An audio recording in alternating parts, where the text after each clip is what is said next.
Amazing. Okay, so let's go ahead and get started. So we are here today for our advisor panel, and we'll go ahead and go over introductions in just a little bit, but I want to introduce why and talk about why we're doing this panel today.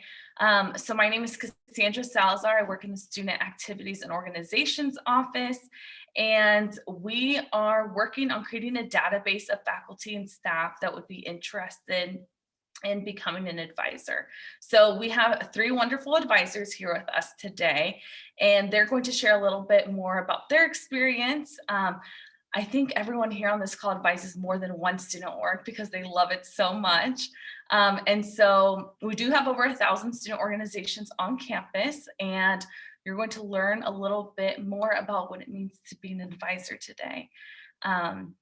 So panelists, if you want to go ahead and introduce yourself, and we can go ahead and get started. And so if you could tell us your name, what area you work on in campus, and what organizations you advise.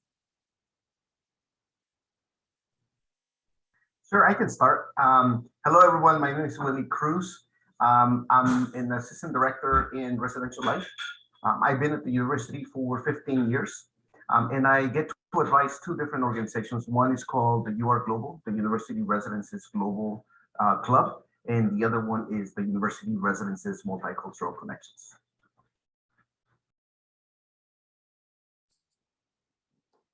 Hello, everyone. I'm Margie Jones. I work in student activities and organizations. I am one of our assistant directors of student involvement in SAO, and I have been at Purdue for over 16 years. And in SAO, I directly work with three of our student organizations, Old Masters, Rising Professionals, and Mortarboard.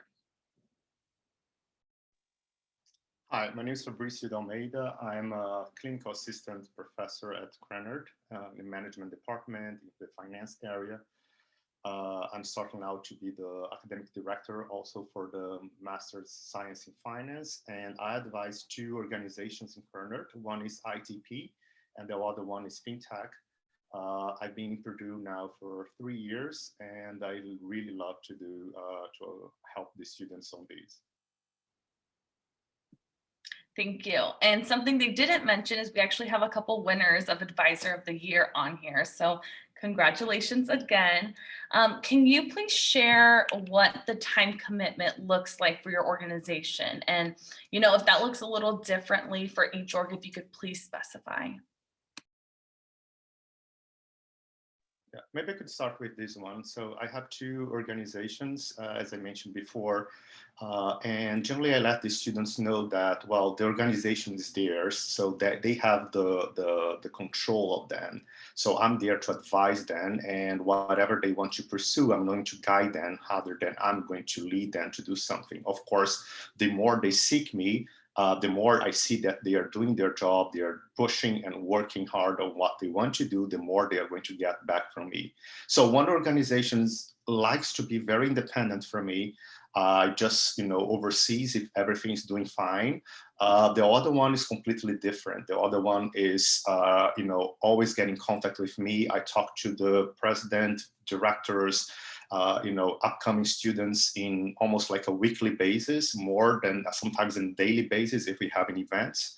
And I mean, the time commitment, it really depends on, my availability of time. Sometimes I give them, 5 hours a week. There are weeks that I don't talk to them, It all depends on how hyped they are, how they need myself, and how I feel I can, give an advantage or give something back to them.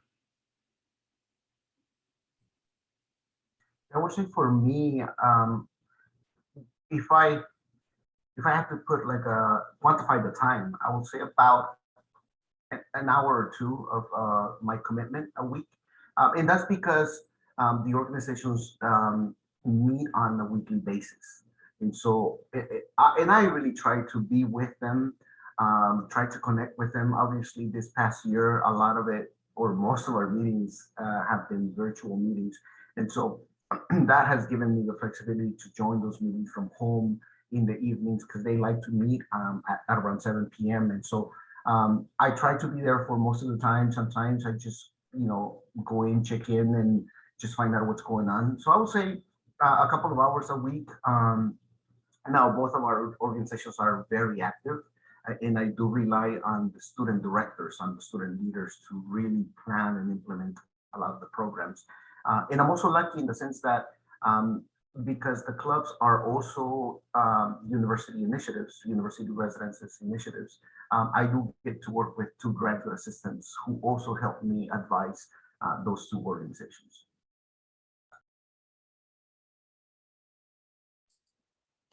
So I can kind of wrap up here. Advising is a little bit different for me because it's directly a part of my job. And so I advise all three of those groups as a part of my job here at SAO. But I think what you'll find throughout this panel is you're going to hear a lot of each student organization is different, and every organization has different subsets of needs.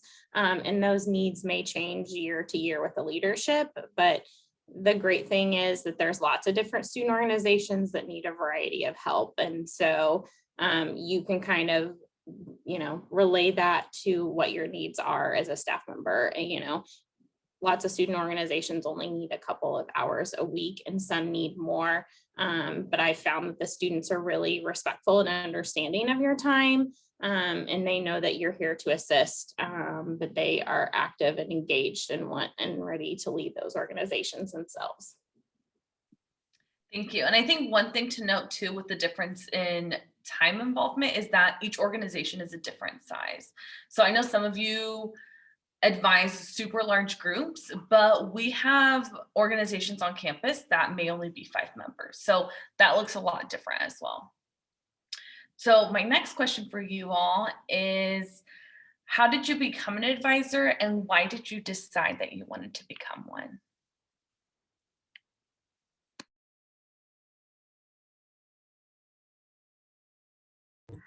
I've been an advisor, let me see, for about 9 years, I would say.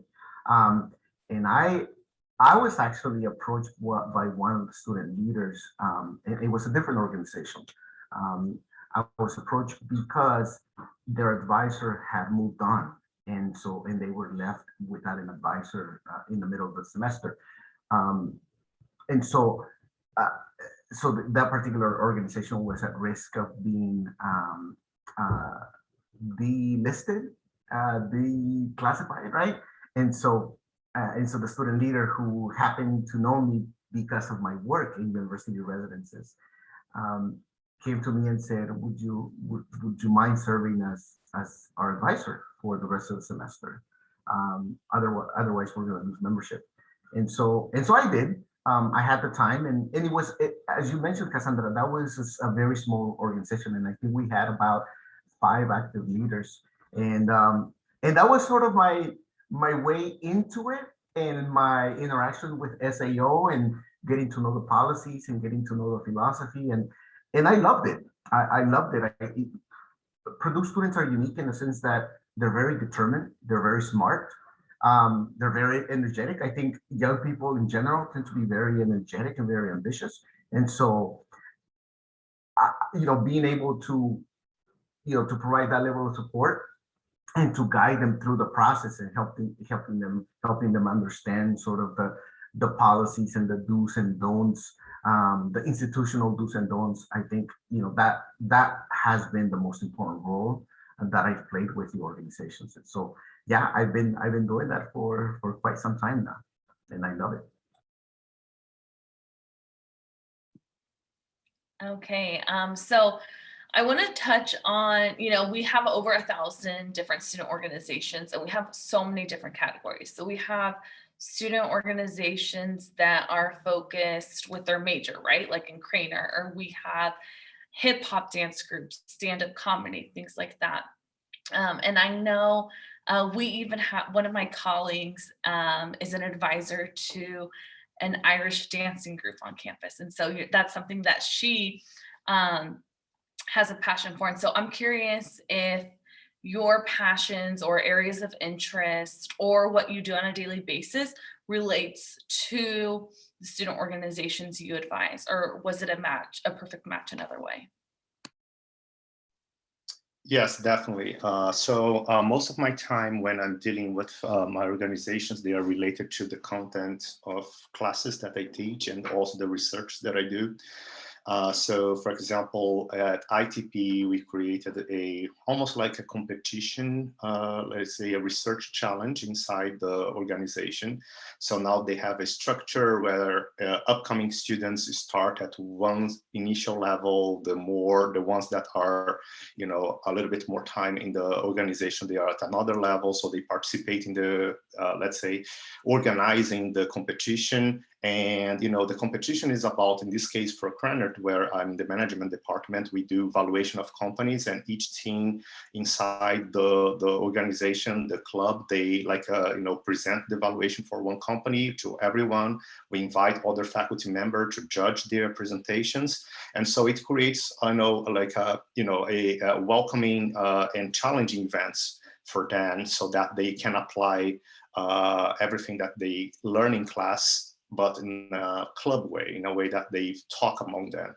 But I think what is most important is that the clubs, in this case, because it's a university-wide organization, it allows, for example, this club that I advise to have students from different schools, not only from Cranert. The goal for this organization was exactly to mingle students from Cranert with students from, let's say, engineering, that are the half and half of the club. And so now these students from the engineering, sometimes they change their minors because of the club to something in Cranert, because they get so interested in how, evaluate a company. And, so it creates this, like this good environment between these different schools that sometimes they are not used to that in a daily basis, because they do their majors and minors inside their own school. So I really like this feature of being a university-wide and being able to apply exactly what I'm teaching and what I'm researching. That was a great answer. Thank you so much. So now I would like to hear from you all. And would you recommend to your colleagues, other faculty and staff, to be an advisor? Have you found that this experience has been rewarding to you?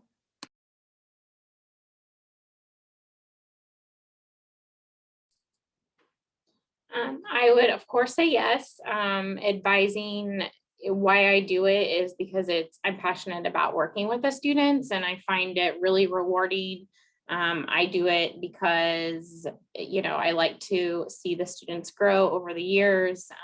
As Willie alluded to, Purdue students are really one of a kind.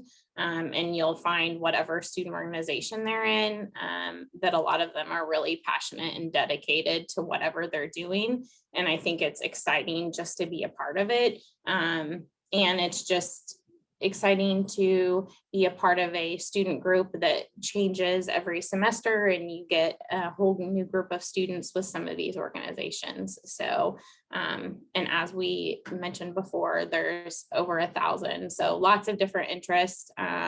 Just to kind of allude to what we talked about before, I don't think you necessarily have to always be passionate about whatever the topic of the student organization, because it really does depend on what the students need, and they may just need someone who wants to support them and help them navigate the university environment.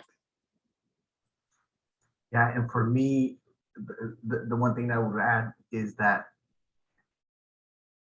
the first time that I got to see a person go from first year student and not really, didn't know anything about the campus, didn't know much about the experience and what to expect, and sort of meeting her and mentoring her and supporting her, throughout the first year, and then 4 years later, seeing her graduate, and for her to, when she posted her graduation pictures, like seeing the transformation, and that's the piece that I like the most.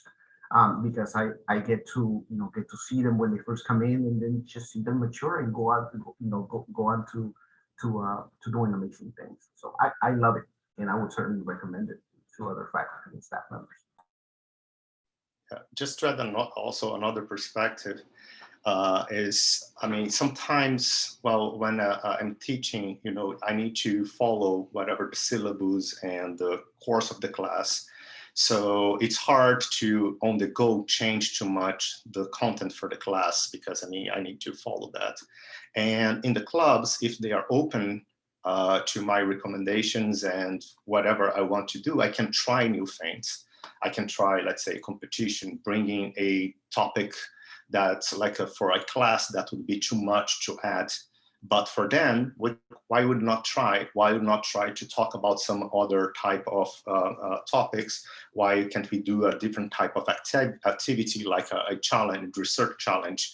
Why can't we bring, you know, like maybe do a game or something like that differently? And sometimes, if that works in the club, and that becomes, you know, a permanent event that the club decides by itself, sometimes I may even think, why cannot cannot add that to my own classes, you know? So then with some more time, you know, maybe next semester I'm going to include this type of activity in my classes. So it becomes also like gives me room to experiment new ways to teach and to see the feedback from students.